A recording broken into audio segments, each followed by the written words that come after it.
আমাদের orbital cavity of skull এ একটা site of vision থাকে, যেটাকে আমরা বলি হচ্ছে আই।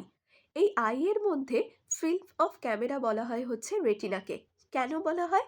এটা একটা লাইট সেন্সিটিভ মেমব্রেন নিয়ে গঠিত, যেটা আমাদের কোনো কিছু ইমেজ দেখতে হেল্প করে। এই রেটিনার মধ্যে হচ্ছে দুটো ফটোরিসেপ্টর সেল থাকে, যেটা আমাদের ওই ইমেজটাকে দেখতে হেল্প করে। সেই ফটোরিসেপ্টরগুলোর নাম হচ্ছে রড আর কোন সেল।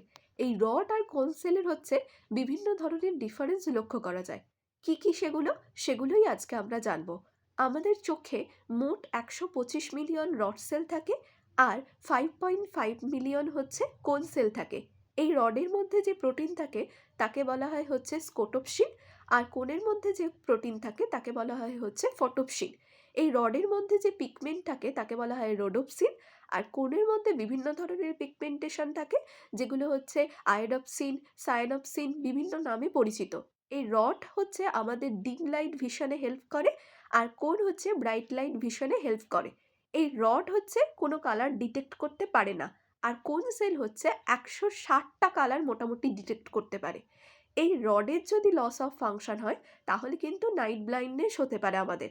আর যদি কোণের যদি লস অফ ফাংশন হয়, তাহলে কিন্তু ভীষণ পর্যন্ত লস হয়ে যেতে পারে। এবার আসি হচ্ছে অপটিক ডিস্কে।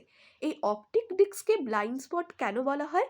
এই রড আর কোন সেল এই অপটিক ডিস্কে থাকে না, সুতরাং কোনো কিছু অবজেক্ট আমরা এর মাধ্যমে দেখতে পাই না।